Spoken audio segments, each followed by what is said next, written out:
नमस्कार दोस्तों, बालाजी स्टडी अड्डा में आपका स्वागत है। सीटेट अपर प्राइमरी कक्षा 6, 7, 8 एनसीईआरटी बेस्ड सामाजिक अध्ययन के डेली 20 प्रश्न हम आपको करा रहे हैं। इससे पहले हमने देखा था इसका पार्ट नंबर 59, जो कि आपको पिछला वाला वीडियो साइड में आई बटन में क्लिक करके आप देख सकते हैं। आज हम देखेंगे इसका पार्ट नंबर जो है वो 60, और ये वीडियो हम देखते हैं डेली दोपहर 3 बजे, तो लाइव आकर भी आप ये वीडियो देख सकते हैं। चलिए शुरू करते हैं प्रश्न से।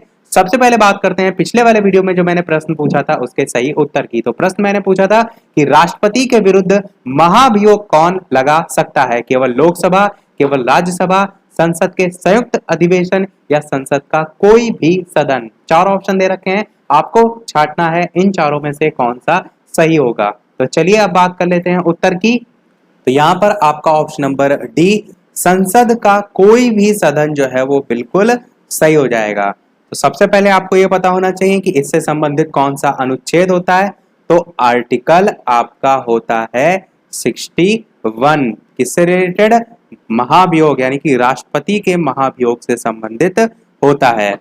और ये भी इसमें प्रावधान है कि प्रस्ताव पारित करने से पहले उसको 14 दिन पहले नोटिस दिया जाना जरूरी होता है, और प्रस्ताव जो है वो सदस्य जो सदन है उसकी कुल संख्या के 2/3 से अधिक बहुमत से पारित भी होना चाहिए। और फिर दूसरे सदन में जाने पर ये जो प्रस्ताव होता है उसकी जांच एक समिति के द्वारा जो है वो होती है, और इस समय जो राष्ट्रपति होते हैं वो अपना पक्ष स्वयं या वकील के द्वारा जो है वो रख सकते हैं। यदि दूसरे सदन में भी उसी 2/3 बहुमत से पारित हो जाता है तो दूसरे सदन द्वारा प्रस्ताव पारित करने के बाद या उसी के दिन से राष्ट्रपति पद से हट जाता है। तो संसद के कोई भी सदन आपका बिल्कुल सही हो जाएगा।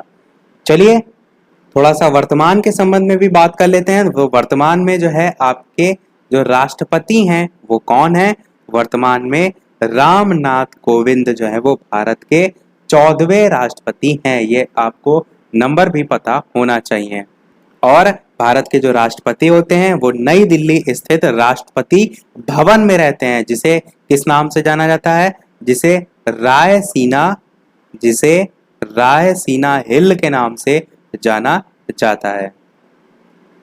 ये भी चीज ध्यान में रखिएगा। चलिए अब शुरू करते हैं अपने इस वीडियो के प्रश्न। तो इस वीडियो का पहला प्रश्न है आपका, निम्नलिखित में से कौन सा एक अनुभवात्मक अधिगम का प्रभाव नहीं है? आपको बताना है। स्मृति निर्माण, खोज करना, सहानुभूति का विकास और व्यवहार को बदलना, या अर्थ का निर्माण और समझ को विकसित करना। चार ऑप्शन है, बताना है आपको कौन सा एक अनुभवात्मक अधिगम का प्रभाव जो है वो नहीं है। तो चलिए बात करते हैं उत्तर की, इन चारों में से कौन सा सही होगा। तो स्मृति का निर्माण करना आपका बिल्कुल सही हो जाएगा, जो कि अनुभवात्मक अधिगम का प्रभाव जो है वो नहीं है। ये क्या करता है? शिक्षार्थियों को खोज करने, अर्थ का निर्माण करने, समझ विकसित करने, सहानुभूति का विकास करने, व्यवहार बदलने, इन सभी की अनुमति कह सकते हैं प्रदान करता है, परंतु अनुभवात्मक अधिगम का प्रभाव जो है उसमें गुण नहीं होता है। दूसरा प्रश्न देखते हैं, मानव शरीर का औसत तापमान कितना होता है? एवरेज यहाँ पर पूछा गया है। चार ऑप्शन है, आपको बताना है। पहला ऑप्शन दे रखा है 40.5 डिग्री सेल्सियस, दूसरा कह रहा है 36.9 डिग्री सेल्सियस, तीसरा कह रहा है 94.4 डिग्री सेल्सियस, यहाँ पर कॉमा की जगह दशमलव हो जाएगा, और चौथा कह रहा है 82.4 डिग्री सेल्सियस। आपको बताना क्या है? मानव शरीर का औसत तापमान। तो यहाँ पर एक नियर बाई लिखा रहता है। और बात करते हैं उत्तर की, तो आपका ऑप्शन बी वाला बिल्कुल सही हो जाएगा, 36.9 डिग्री सेल्सियस, या कंप्लीट आप इसे 37 डिग्री सेल्सियस भी कह सकते हैं। यही यदि आपसे फॉरेन हाइट में पूछा जाए तो ये फॉरेन हाइट में बदलने पर आ जाता है आपका 98.6 फॉरेन हाइट। तो दोनों ही तरीके से आपको ऑप्शन में देखने को मिलता है। इसका सूत्र भी होता है जिसमें डिग्री सेल्सियस से जो टेम्परेचर है उसको आप फॉरेन हाइट में बदल सकते हैं, या फॉरेन हाइट से डिग्री सेल्सियस में मान जो है वो तो बदल सकते हैं। तो मानव शरीर का औसत तापमान हो जाएगा। अगला प्रश्न देखते हैं, तीसरा, निम्नलिखित में से कौन सा उद्देश्य नैदानिक परीक्षण संबंधित है या नैदानिक परीक्षण से जो है वो संबंधित है? पहला कह रहा है कमजोर छात्रों के अंक प्रतिशत में वृद्धि करना, दूसरा कह रहा है छात्रों के सीखने में आ रही जो समस्या है उसको जानना, तीसरा कह रहा है कि छात्रों में बुद्धि के स्तर का परीक्षण, और चौथा कह रहा है कि मुख्य परीक्षा के लिए छात्रों को तैयार करना। आपको बताना है निम्नलिखित में से कौन सा उद्देश्य नैदानिक परीक्षण से संबंधित है। बात करते हैं उत्तर की कौन सा सही होगा, तो यहाँ पर आपका ऑप्शन बी बिल्कुल सही हो जाएगा। छात्रों के सीखने में जो आ रही समस्याएं हैं उसको जानना। तो सामाजिक विज्ञान शिक्षण में नैदानिक जो परीक्षण होता है उससे शिक्षक को अधिगम की जो कठिनाइयां होती हैं उसको समझने में हेल्प मिलती है, उसको समझने में मदद मिलती है। तो यही आपका बिल्कुल सही हो जाएगा। दूसरे तरीके से भी आप इसी लाइन को कह सकते हैं कि नैदानिक परीक्षण का उद्देश्य विशिष्ट विषय जो क्षेत्र हैं उसमें छात्रों की शक्तियां या जो कमजोरियां हैं उसका आकलन करना होता है। देखते हैं अपना अगला प्रश्न। चौथा प्रश्न कह रहा है कि निम्नलिखित में से किसकी गति वायु से सबसे तीव्र है।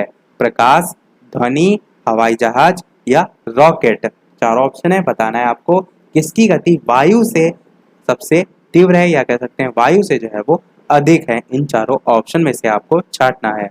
बात कर लेते हैं उत्तर की, तो आपका पहला वाला ऑप्शन प्रकाश जो है वो बिल्कुल सही हो जाएगा। प्रकाश की गति सर्वाधिक जो है वो तीव्र होती है, और बात करें कितनी होती है तो लगभग 3 लाख किलोमीटर प्रति सेकंड जो है इसको नॉर्मल तरीके से जो है वो कहा जाता है। बाकी आप 3 × 10 की पावर में भी जो है उस प्रकार से भी चेंज कर सकते हैं, पर नॉर्मल ध्यान रखिए 3 लाख किलोमीटर प्रति सेकंड जो है वो प्रकाश की चाल जो है वो होती है। अगला प्रश्न देखते हैं पांचवा। बच्चों के लिए सामाजिकरण की सबसे पहली संस्था निम्नलिखित में से कौन सी है। परिवार और शिक्षक, परिवार और मित्र, शिक्षक और सहपाठी या मित्र और सहपाठी। चार ऑप्शन है, बताना है आपको कौन सा सही होगा। बात कर लेते हैं उत्तर की, तो आपका परिवार और मित्र जो है वो बिल्कुल सही हो जाएगा। परिवार और मित्र बच्चों के सामाजिकरण की पहली संस्था जो है वो होती है। और अनौपचारिक रूप से यदि बात करें तो प्राथमिक सामाजिकरण में मदद भी करती है, जिससे बच्चे की जो आदतें हैं, मूल्य हैं, परंपराएं हैं, रीति रिवाज है, वो सभी वो सारी चीजें वो अर्जित करता है। देखते हैं अपना अगला प्रश्न। छठा, निम्नलिखित में से कौन सा प्रोटीन का निर्माण करता है। Nucleic acid, amino acid, glyceric acid या फास्फोरिक एसिड। चार ऑप्शन है, बताना है आपको निम्नलिखित में से कौन सा प्रोटीन का निर्माण जो है वो करता है। ऑप्शन ए, बी, सी या डी। बात कर लेते हैं उत्तर की, तो चार ऑप्शन दे रखे हैं, बताना है आपको कौन सा इनमें से सही होगा। चलिए अब बात करते हैं उत्तर की, तो ऑप्शन बी आपका बिल्कुल सही हो जाएगा, यानी कि अमीनो एसिड आपका बिल्कुल सही हो जाएगा। मानव शरीर का लगभग 20% भाग जो है वो किससे बना होता है। प्रोटीन से बना होता है। कितने परसेंट भाग, 20% भाग। और लगभग सभी जितनी भी जैविक प्रक्रियाएं होती हैं उसमें जो आपका प्रोटीन होता है ये महत्वपूर्ण रोल निभाता है। और अमीनो एसिड का काम क्या होता है, अमीनो एसिड इसके निर्माण में सहायक होता है, इसके निर्माण कार्य में मदद जो है वो करता है। आई होप आपको समझ में आ गया होगा। चलिए देखते हैं अपना अगला प्रश्न सातवां।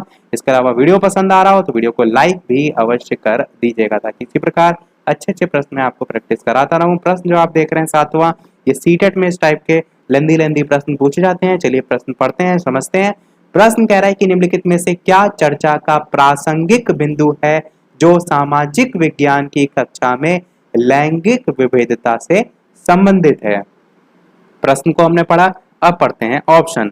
पहला कह रहा है कि लड़कों को अधिक ज्ञान और कौशल पाने की जरूरत है जो उन्हें पेशेवर तौर पर मजबूत बनाने में मदद कर सकता है। तो बिल्कुल आपका गलत है। क्यों? क्योंकि पर्टिकुलर एक पर जोर दिया जा रहा है, ये आपका बिल्कुल गलत है। दूसरा कह रहा है कि विभिन्न प्रकार के जो व्यवसाय होते हैं पुरुषों और महिलाओं की क्षमता के लिए उपयुक्त होते हैं। तो व्यवसाय को बांटा नहीं किया गया इस प्रकार से, तो ये भी आपका कट जाएगा। सी वाला कह रहे हैं लड़कियों को खेलों पर ध्यान केंद्रित नहीं करना चाहिए, ये तो निगेटिव कह दिया, तो ये भी। तो चौथा ऑप्शन बचा, यही सही होगा। चौथा ऑप्शन क्या है, अन्य कामों की तरह घरेलू काम के लिए भी कौशल की आवश्यकता होती है। तो बिल्कुल होती है, यही आपका सही हो जाएगा। ये क्या चर्चा का प्रासंगिक बिंदु है जो सामाजिक विज्ञान की कक्षा में लैंगिक विभेदता से भी संबंधित है। तो आपका डी ऑप्शन हो जाएगा। देखते हैं अपना अगला प्रश्न आठवां। निम्नलिखित में से कौन सा प्रोटीन का सर्वोत्तम स्रोत है। सेब है, मक्खन है, सेम है या मछली है। चार ऑप्शन है, बताना है आपको इन चारों में से कौन सा सही होगा। कौन सा प्रोटीन का सबसे अच्छा स्रोत है ये आपको बताना है। तो चार ऑप्शन दे रखे हैं, बताना है आपको इन चारों में से कौन सा जो है वो सही होगा। ऑप्शन ए, बी, सी या डी। तो चलिए बात करते हैं उत्तर की। तो ऑप्शन के अकॉर्डिंग यहाँ पर आपका मछली जो है वो बिल्कुल सही हो जाएगा। अब देखिए, मांस, मछली, अंडा, दूध ये सभी आपके प्रोटीन के स्रोत के अंतर्गत आते हैं यदि बात की जाए मांसाहारी स्रोत की। परंतु यदि बात की जाए शाकाहारी स्रोत की, तब तो शाकाहारी स्रोत में आपका चना, मटर, मूंग, मसूर, उड़द, सोयाबीन, राजमा, गेहूं, मक्का ये सभी आपके शाकाहारी स्रोत में आते हैं। एक प्रश्न ये भी पूछा जाता है कि शाकाहारी स्रोत में सबसे ज्यादा प्रोटीन किसमें पाया जाता है? तो एकदम रट लीजिए, सोयाबीन में जो है वो पाया जाता है। परसेंट की बात करें, लगभग 40% तक इसमें प्रोटीन पाया जाता है। तो शाकाहारी में सबसे ज्यादा जो बात की जाए किसमें, तो सोयाबीन आपका हो जाएगा। देखते हैं अपना अगला प्रश्न 9वां। निम्नलिखित कारकों में से कौन सा कारक नागरिक शास्त्र का नाम बदलने के लिए जिम्मेदार है? गतिशीलता को बढ़ावा देना, छात्रों को राजनीतिक प्रशिक्षण प्रदान करना, एक आज्ञाकारी और वफादार समाज का निर्माण करना, या उच्च स्तर में राजनीति विज्ञान के जो अध्ययन है उसके लिए छात्रों को तैयार करना। चार ऑप्शन है, बताना है आपको इन चारों में से कौन सा सही होगा। तो चार ऑप्शन दे रखे हैं, आपको छांटना है इन चारों में से कौन सा सही होगा। चलिए अब बात कर लेते हैं उत्तर की। तो पहला वाला ऑप्शन यहाँ पर बिल्कुल सही हो जाएगा, यानी कि गतिशीलता को जो है वो बढ़ावा देना। अब देखिए, एनसीएफ 2005 में इसके संबंध में क्या कहा गया है उसको समझिए।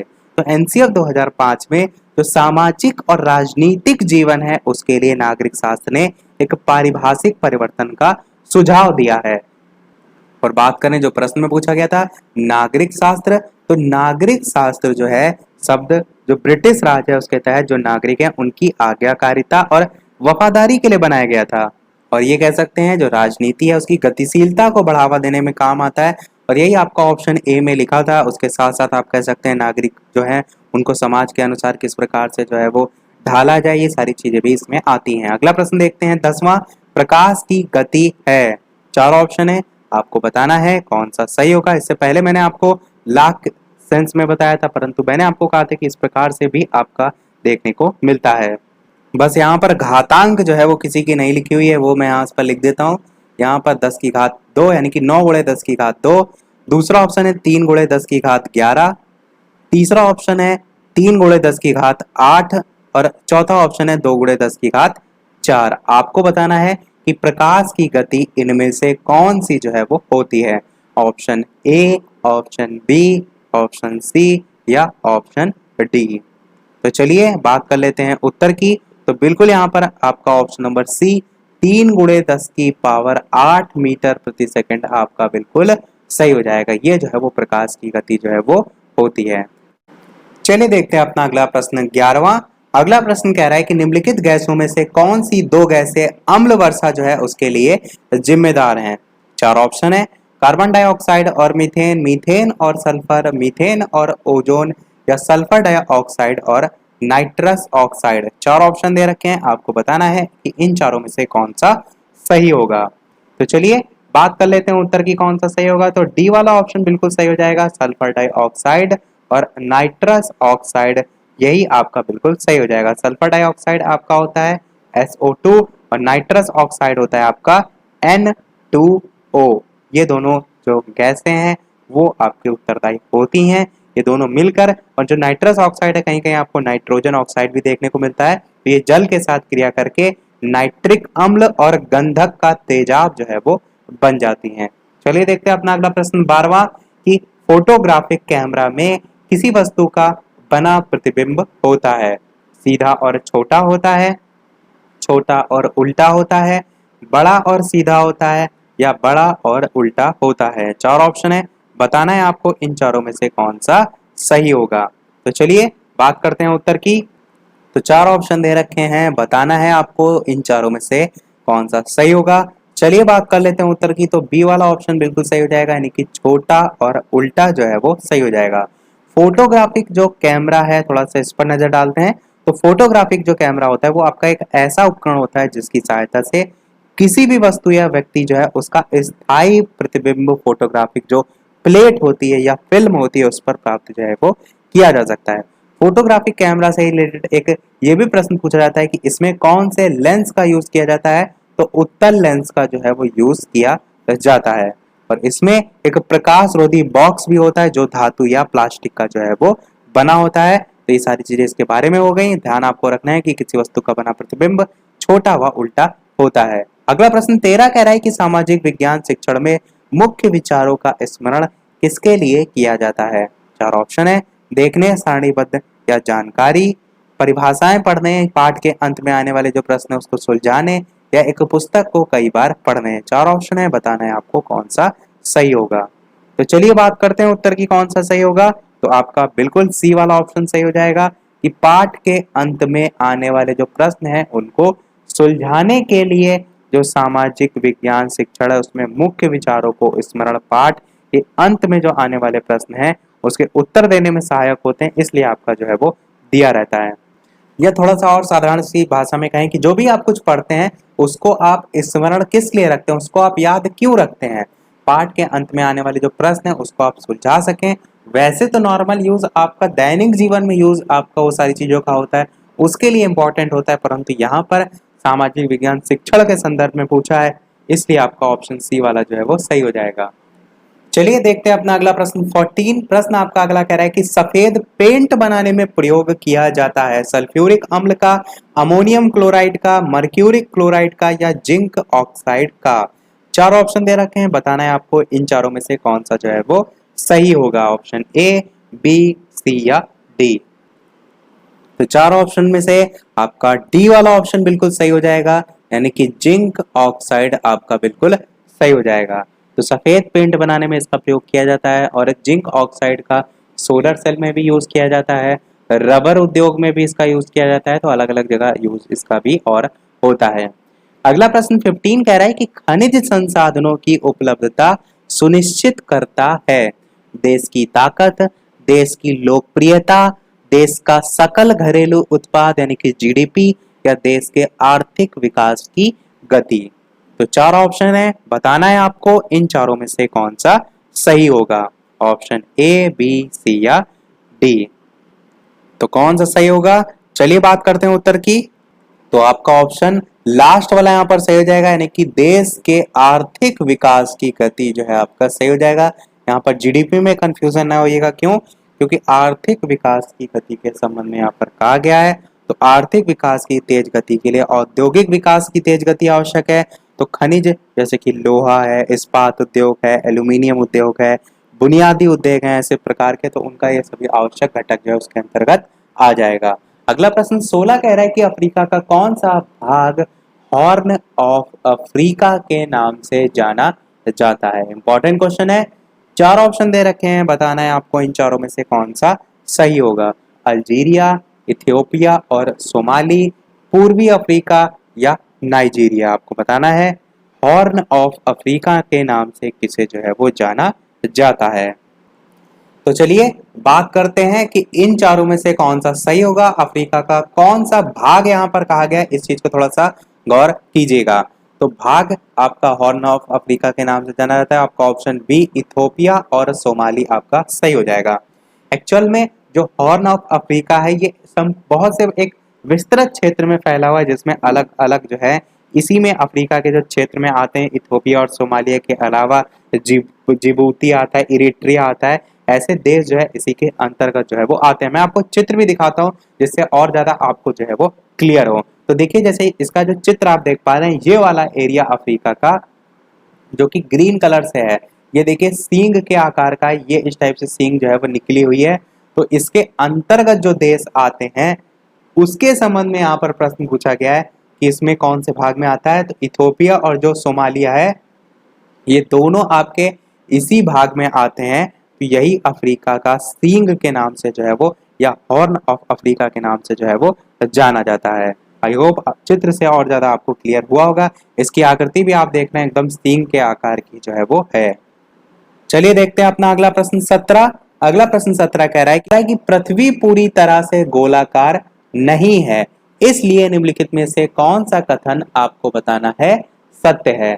भूमध्य रेखा से ध्रुवों पर अधिक व्यास है, इसका भूमध्य रेखा पर ध्रुवों से अधिक व्यास है, या ध्रुव और भूमध्य रेखा पर समान व्यास है, या ध्रुव और भूमध्य रेखा पर व्यास की तुलना नहीं की जा सकती। आपको छांटना है इन चारों में से कौन सा सही होगा। तो चलिए बात कर लेते हैं उत्तर की, कौन सा सही होगा। तो आपका ऑप्शन नंबर बी यहां पर बिल्कुल सही हो जाएगा, यानी कि इसका भूमध्य रेखा पर ध्रुवों से अधिक व्यास है, ये आपका सही हो जाएगा। यानी कि पृथ्वी पूरी तरह से गोलाकार नहीं है, इसलिए निम्नलिखित में से कौन सा यहाँ पर कथन सत्य है, ये जो है वो पूछा गया था। और ये भी आप कह सकते हैं पृथ्वी ध्रुवों पर थोड़ी चपटी है और भूमध्य रेखा पर उभरी हुई है, ये भी इसमें आप कह सकते हैं। अपना अगला प्रश्न देखते हैं। 18 एड्स द्वारा शरीर की कौन सी प्रणाली प्रभावित होती है। रक्त संचार प्रणाली, स्नायु प्रणाली, इम्यून प्रणाली या स्वास्थ्य प्रणाली। चार ऑप्शन है, बताना है आपको इन चारों में से कौन सा सही होगा। जो एड्स है वो शरीर की कौन सी प्रणाली को प्रभावित करता है। ऑप्शन ए, बी, सी या डी। बात करते हैं चलिए उत्तर की, तो आपका ऑप्शन सी वाला इम्यून सिस्टम या इम्यून प्रणाली आपका बिल्कुल सही हो जाएगा, जिसे हम हिंदी में क्या कहते हैं, प्रतिरक्षा प्रणाली। जो शरीर में हमारे रोगों से लड़ने की क्षमता होती है, उसको जो क्षमता होती है उसको ये नष्ट कर देता है, तो यही आपका जो है वो हो जाएगा।